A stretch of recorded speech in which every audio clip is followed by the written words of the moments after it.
Students, आज का हमारा टॉपिक है कैपेसिटर एंड कैपेसिटेंस क्या होता है। तो आज हम यहाँ पर एक्सप्लेन करते हैं कैपेसिटर को और कैपेसिटेंस को। बहुत ध्यान से हम लोग समझते हैं यहाँ पर कि कैपेसिटर क्या होता है।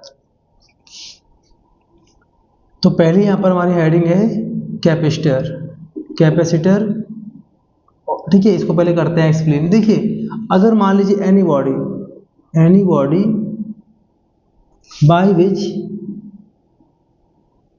by which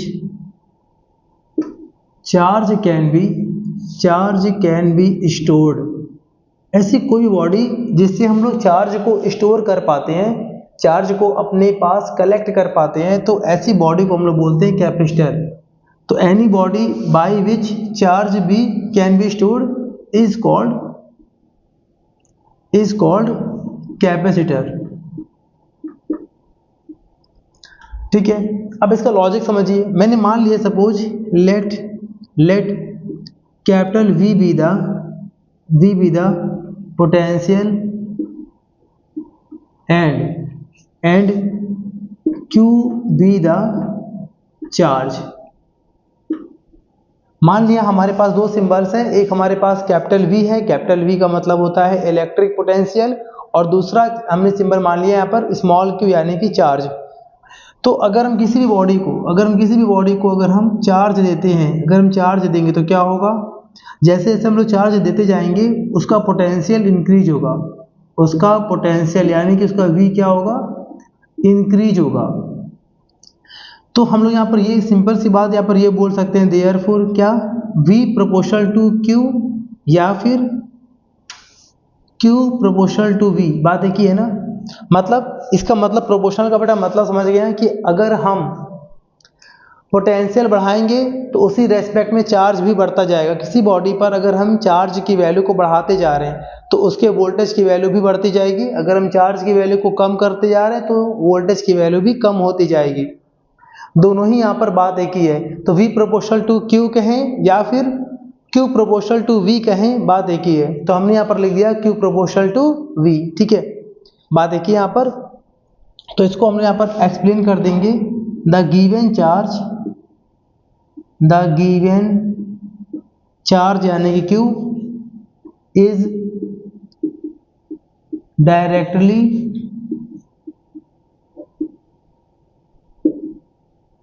proportional to the potential of that body। किसी भी बॉडी को जब हम चार्ज Q देते हैं तो चार्ज Q उस बॉडी के पोटेंशियल यानी कि हम कह सकते हैं यहाँ पर V के डायरेक्टली प्रोपोर्शनल होता है। तो आपको यहाँ पर ये लैंग्वेज एक्सप्लेन कर देना है। इसके बाद जैसे हम लोग यहाँ पर करेंगे Q is equal to, proportional को हटाएंगे तो यहाँ पे आ जाएगा कांस्टेंट, यहाँ पर आ गया C और V, यहाँ दिखा देंगे हम लोग यहाँ पर where capital C is a constant, ये यहाँ पर क्या है, कांस्टेंट है, एंड इज कॉल्ड और इसका नाम है इलेक्ट्रिक कैपेसिटेंस या इलेक्ट्रिकल कैपेसिटेंस। इसको हिंदी में हम बोलते हैं वैद्युत संधारित्र की धारिता, ठीक है। तो अगर हम यहाँ से अगर फॉर्मूला बना दें तो यहाँ पे फॉर्मूला बड़ा बन जाएगा C is equal to Q upon V। बात देखिए है, यहाँ पर V मल्टीप्लाई में था, ट्रांसपोज करेंगे तो डिवाइड में आ जाएगा, ठीक है। क्लियर यहाँ तक ना।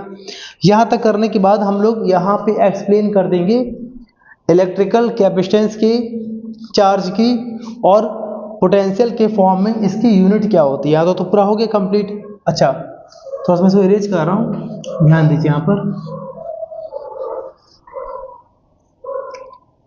Now the unit of capacitance, तो बेटा हम यहाँ पर फॉर्मूले से बना देंगे। तो यहाँ पर क्या है, चार्ज, और यहाँ पर क्या है, पोटेंशियल। तो चार्ज के लिए होता है कूलॉम हो गया, ठीक है, अपॉन, और पोटेंशियल के लिए होता है वोल्ट, तो कूलॉम पर वोल्ट, ठीक है, ये पहला। और एक और ध्यान रखिएगा कि इलेक्ट्रिकल कैपेसिटेंस के लिए यूनिट की जब हम बात करते हैं तो एक और होता है इसका यूनिट फैरेड, FARAD। तो यहाँ पर दिखा देंगे एक और यहाँ पर फैरेड, जिसे शॉर्ट फॉर्म में कैपिटल F के नाम से भी जानते हैं, ठीक है। और इसके बाद से कुछ यहाँ पर कन्वर्जन है, वो कन्वर्जन भी यहाँ पर आएंगे। उसमें क्या है अलग से, अगर यहाँ पर लिखा है 1 PF, बेटा 1 PF का मतलब यहाँ पर है 1 पिको फैरेड। तो अगर किसी भी न्यूमेरिकल्स में अगर आपको 1 PF या 2 PF या समथिंग PF अगर दिखता है तो बेटा इसका मतलब होता है पिको फैरेड, ठीक है। इसका मतलब होता है पिको फैरेड, और पिको फैरेड को फैरेड में कन्वर्ट करने के लिए आपको 10 की पावर माइनस 12 से इंटू करना पड़ेगा। तो यहाँ पर ये बात आपको ध्यान रखनी है कि पिको फैरेड को फैरेड में कैसे कन्वर्ट करेंगे, 10 की पावर माइनस 12 से इंटू करेंगे, ठीक है। और दूसरा यहाँ पर एक और देख लीजिए 1 माइक्रो फैरेड, बेटा यहाँ पर बना होता है म्यू यानी कि माइक्रो, और माइक्रो फैरेड को जब हम फैरेड में कन्वर्ट करेंगे तो यहाँ पर हमें 10 की पावर माइनस 6 से इंटू करना पड़ेगा, ठीक है। तो इस तरह से हमें कन्वर्जन का भी यहाँ पर यूज करना है न्यूमेरिकल्स में, ठीक है। अच्छे से बेटा पहले यहाँ तक कॉपी करिए। अब इसके बाद देखते हैं हम लोग इसके टाइप्स ऑफ कैपेसिटेंस के बारे में। कॉपी कर रही है।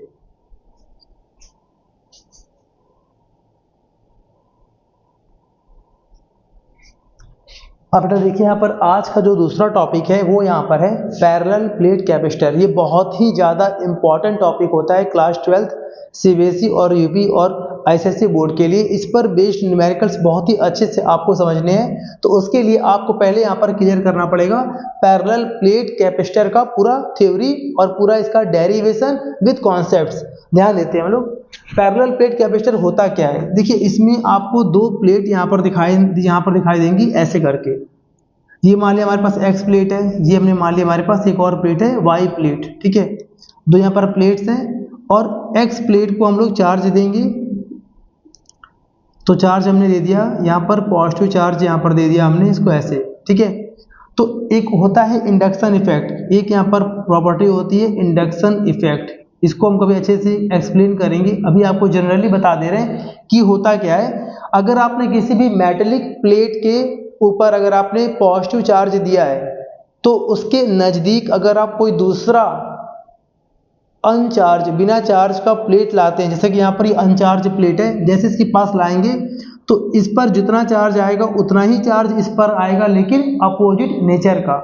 मतलब यहाँ पर प्लस है ना तो यहाँ पर आएगा माइनस। सेम चार्ज अगर यहाँ पर है 10 कूलॉम तो यहाँ पर 10 कूलॉम, यहाँ पर प्लस 10 कूलॉम है और यहाँ पर माइनस 10 कूलॉम है, ठीक है। इसको बेटा हम बोलते हैं इंडक्शन इफेक्ट, ठीक है। और इसके बाद हम वाई प्लेट के बाहर भी चार्ज आएगा प्लस का, तो उसे हम लोग यहाँ पर ऐड कर देंगे अर्थ से। ये हमारा है अर्थ। तो इसमें आपको सिर्फ डायग्राम में समझना क्या है कि दो यहाँ पर प्लेट हैं, एक प्लेट को हमने चार्ज दिया पॉजिटिव, तो इस कारण से अगर उसके पास हम कोई दूसरा अनचार्ज metallic plate same area same property वाला कोई मेटल का प्लेट लाते हैं, दोनों आइडेंटिकल एक जैसे हैं, तो जितना चार्ज यहाँ पर होगा उतना ही चार्ज यहाँ पर आएगा बट अपोजिट नेचर का। और इस पर माइनस का चार्ज अंदर की ओर होगा, इसका उल्टा चार्ज प्लस वाला बाहर पर होगा। देखिए मैं दिखा दे रहा हूँ फिलहाल के लिए, ऐसे प्लस चार्ज बाहर होगा, लेकिन जैसे हम बाहर वाली प्लेट को अर्थ से कनेक्ट करते हैं तो बाहर वाला चार्ज अर्थ में एब्जॉर्ब हो जाता है, क्योंकि अर्थ जो होता है माना जाता है कि अर्थ क्या है, अर्थ हाईली निगेटिव चार्ज वाला है। तो अर्थ के पास कोई भी अगर पॉजिटिव चार्ज जाएगा तो अर्थ उसको अपने अंदर एब्जॉर्ब कर लेगा, ठीक है। डायग्राम सिंपल सा बन गया। यहाँ पर बेटा बन जाएगा एक इलेक्ट्रिक फील्ड, यहाँ पर एक बन जाएगा इलेक्ट्रिक फील्ड, ठीक है, ऐसे करके।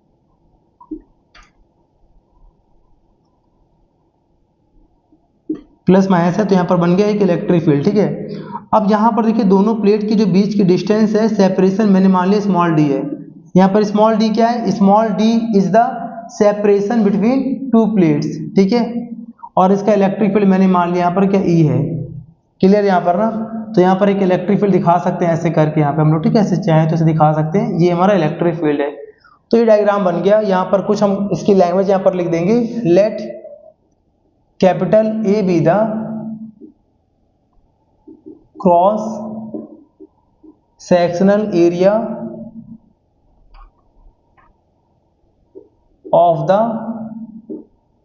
of the plates and small d be the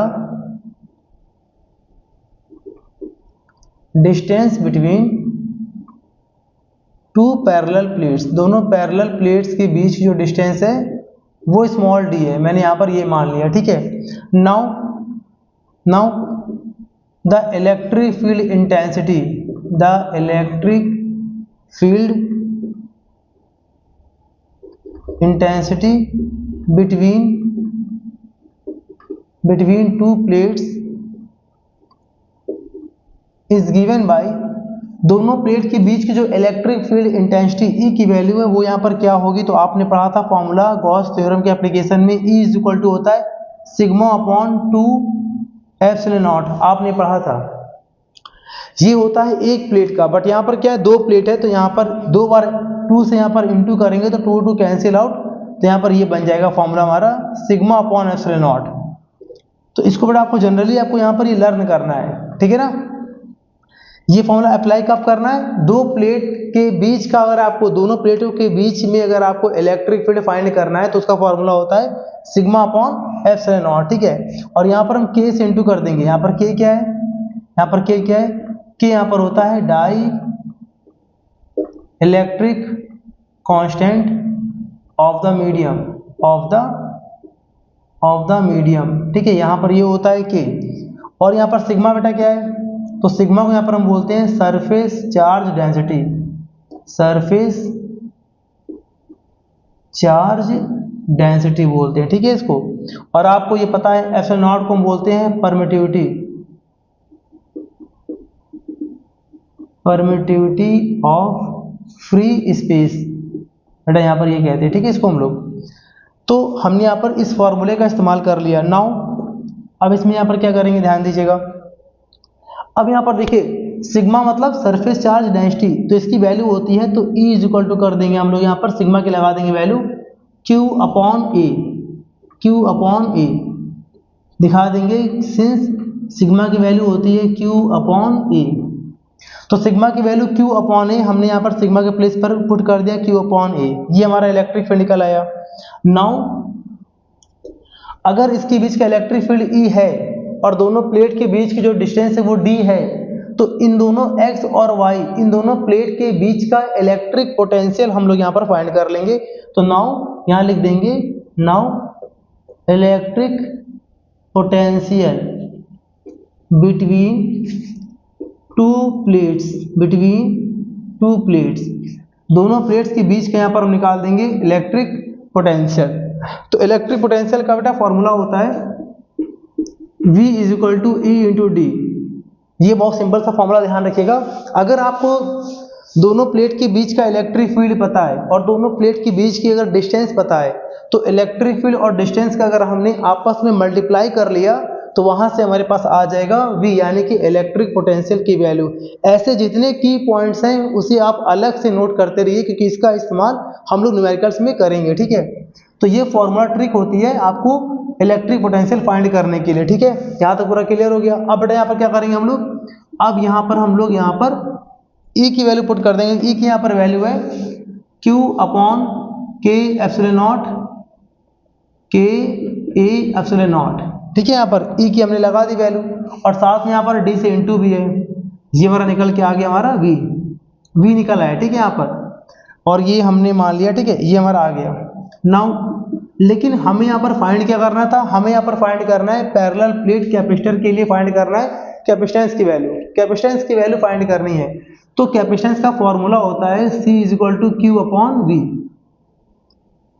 यहाँ पे करेंगे C is equal to Q upon और V की वैल्यू पुट कर देंगे, सेकेंड मान लिया हमने, सेकेंड से पुट कर देंगे V की वैल्यू कितनी है, क्यू डी अपॉन के ए एप्सिलॉन नॉट, तो Q और Q कैंसिल आउट, एक अपॉन यहाँ पर और एक अपॉन यहाँ पर, दो बार अपॉन लगाए तो ये आ जाएगा ऊपर, तो ये ऊपर आ जाएगा, तो बन जाएगा C इज इक्वल टू के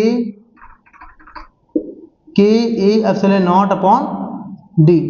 ये बेटा पूरा हमारा फॉर्मूला हमारा आ गया, ठीक है ना। तो इस फॉर्मूले को आपको ध्यान रखना है, ये पैरेलल प्लेट कैपेसिटर के कैपेसिटेंस का फॉर्मूला है, दो पैरेलल प्लेट के बीच में कितना कैपेसिटेंस प्रोड्यूस होगा, ठीक है। और यहाँ पर हम नोट में दिखा देंगे, नोट में for air, for air medium. बेटा इसका मतलब क्या, अगर दोनों प्लेट के बीच में क्या होता, अगर एयर होता, अभी यहाँ पर क्या था, अभी यहाँ पर मीडियम था, लेकिन अगर एयर होता तो एयर के लिए बेटा कितना होता है, K1। आपने पढ़ा होगा एयर मीडियम के लिए K की वैल्यू 1 होती है, 1 यहाँ पर लगा देंगे तो आंसर आ जाएगा C इन एयर। बेटा C का मतलब कैपेसिटेंस इन एयर आ जाएगा हमारा A epsilon not upon D।